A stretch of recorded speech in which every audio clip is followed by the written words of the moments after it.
Honey, we need to have a talk. How many men have heard those words, I wonder? How many marriages and dreams have been smashed? Sure, Debbie, whatever you want, I replied absently to my wife of 14 years who just walked into our house. And who is this young man with you? Well, Charlie, she started, a certain hesitancy in her voice. This is Michael, and it's him I want to talk to you about. I looked up at the pair of them from where I was sitting, observing my pretty, 36-year-old wife, and the rather good-looking man with her who couldn't have been more than 23 or so. Didn't look or sound so good, did it? Debbie had a very serious look on her face, but this Michael character was smiling. Or would you call that a smirk? It didn't really matter too much, but for sure he was looking pretty pleased with himself. By the sounds of it, maybe he had reason to. What about Michael then? I questioned Debbie. Debbie swallowed and coughed to cover her nervousness. Charlie, you must be aware that sex between us hasn't been too good of late. I don't know how you could say such a thing, Debbie, I pleaded. Come on now, Charlie, honey, she plunged on. You know as well as I do that our sexual relations have not been very exciting lately. Not very exciting? I queried. What do you mean by not very exciting? What I mean, honey, is that maybe you haven't been giving me everything that I need. How would you know that, Debbie? I demanded. Since you haven't deigned to have sex with me for the last 6 weeks, I don't see how you can claim they haven't been very good. My wife at least had the decency to look a little uncomfortable and looked up at Michael for moral support. Look, Charlie, broken Michael. What Debbie's trying to say is, I don't know you, young man, I interrupted him. And you don't know me. If you wish to talk to me, then don't call me Charlie. It's Mr. Martin to you. Michael stood there fuming, his face turning an interesting shade of red. He knew I'd got the better of him on that one, so that was 1-0 to me. However, I had a fair idea of what was coming, and the score wasn't going to stay that way for long. Leave this to me, Michael, spoke up my wife before her boyfriend could do something they may regret. Look, Charlie, it isn't that I don't still love you or anything. I think the world of you and couldn't imagine life without you. So you're not telling me that you've fallen in love with someone else than Debbie? No, of course not, she confirmed. Well, at least not exactly. She looked pleadingly at me, hoping I'd understand, so I gestured for her to go on. I don't want to change anything between us, honey. I'm still as much in love with you as when we got married. It's just that spiritually I feel I have expanded a little more than you have, Charlie, and I just need a bit of space to sort of find myself. She stopped again, smiling at me, hoping that I'd go along with her. Why, find yourself, Debbie, I ventured, nodding my head. I guess you mean being free to fuck Mickey boy here. Michael bristled at my calling him Mickey but held himself in check, realizing that I was goading him. Don't be crude, honey, Debbie scolded me. It's not becoming for a man like you. I thought you'd be more understanding of my needs. So what would you call it then, Debbie? Well, more of a meaningful relationship, she explained. An essential expansion of my being. Like a sort of fucking him relationship and cheating on me type of expansion, you mean? Debbie pulled a face and sighed deeply, looking at me as if I was a difficult child having a tantrum. Charlie, you're not making this very easy for me, you know. Sorry, honey, I mumbled. I wouldn't want to make things difficult for you while you're finding yourself. That's okay, Charlie, she graciously accepted my apology. But you haven't actually said what you want yet, Debbie, I pointed out, which brought her up a bit short. I think you know what I want, Charlie. Spell it out, Debbie, I insisted. There was a little whispering between the two of them, making it more than obvious that the conversation wasn't going at all as they had expected. Eventually, Mickey boy nudged Debbie to continue, clearly not prepared to address me as Mr. Martin. Well, what we thought, Charlie, she started at long last, is that you and I carry on happily as before, but I am free to have dates with Michael 2 or 3 times a week. You'd hardly notice the difference, honey, I promise. And you think that would work out for the best for the two of us, do you, Debbie? Well, yes, I do, honey, she went on. Michael and I have worked it all out, and I might not be here some evenings, but I'd always be back to have breakfast with you. Now that was interesting.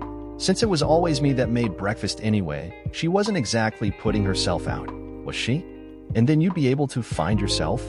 Then Debbie? Well, yes, I would, my wife agreed. With Michael's help. Oh, and of course yours as well, Charlie. Then I'm sure I could expand my horizons as I've always wanted to. What a load of shit. Great, I responded, nodding my head to indicate that I thought I'd fully understood what the proposal was. So we carry on as we have for the last 6 weeks with me getting no sex from you, while pricky Mickey boy here gets to fuck you several times a week. Debbie looked somewhat deflated, while her lover boy clenched and unclenched his fist in anger. Please, Charlie, stop being difficult, Debbie pleaded, holding her arms out and stepping forward towards me. Of course, it won't be like that, honey. I'm sorry I've neglected you lately, but I promise I'll make it up to you. I held my hand out to halt her, looked over at the other man, and asked, "Is that okay with you then, Mickey? Is that okay if your girlfriend gives me the occasional mercy fuck then?" He grinned stupidly back at me, sure that they had me where they wanted me. Whatever, dude. Screw Debbie all you want as far as I'm concerned, but she'll never enjoy it as much as she does with me. Debbie at least started to protest, telling him to shut up, but he had his pecker up by then and carried on. With your little dick, she probably won't feel you inside her pussy after she's been with a real man like me. Is that what you think as well, Debbie? I inquired. That Mickey's cock is so much bigger than mine, and that he knows how to use it better than me. No, Charlie. I swear I've never said that to him. He's making it up, the stupid prat. He's no better than you in bed. A bit rougher maybe. Just different, that's all. I gave them a few moments before I hit them with my next comment. That's more or less exactly what Linda said as it happens. My statement brought the pair of them up short. Debbie stood there with her mouth wide open in surprise, while Mickey Boy lurched forward, raising his fist at me. "Leave Linda out of this, you bastard," he screamed at me angrily. "Sorry, Mickey Boy, but your wife Linda is already involved." I relished telling him that. As he approached me threateningly, his fist ready, Debbie made a grab for him, pulling him back. "Don't, Michael," she implored him.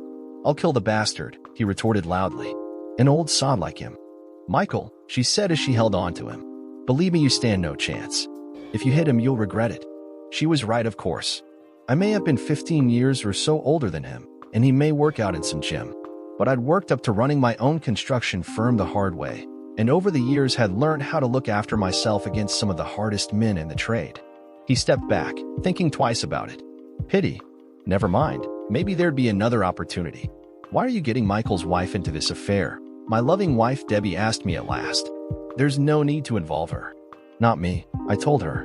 "It was her that contacted me a month ago and told me what was going on between you two." If Debbie looked surprised, then Mickey Boy looked stunned. He'd had no idea whatsoever. No idea at all.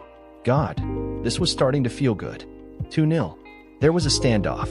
We all stared at one another, each of us waiting for someone else to say something. Again, it was Debbie that broke first.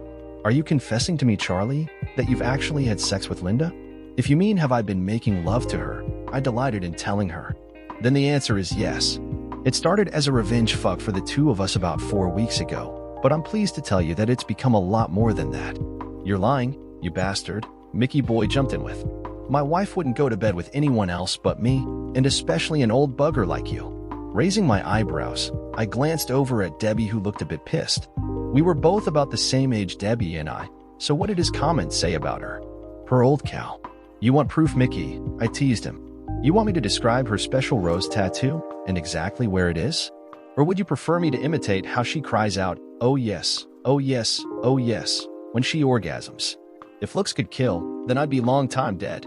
At that moment, he knew for sure that I'd not only seen his beautiful, sexy 21-year-old wife naked, but that I'd also given her a good fucking. "I've never known a girl get so worked up just by tweaking her nipples," I added, rubbing it in. "And blimey, does she enjoy sucking my cock?" "Liar," he threw at me. "Linda doesn't do that." "Not for you, sunshine," I delighted in taunting him. "But I've persuaded her how much fun it can be. She loves it. You should have spent more time experimenting with her, instead of doing my wife." "I'm going," he shouted angrily, shoving Debbie's hand off him. "I'm going to show that bloody wife of mine what's what."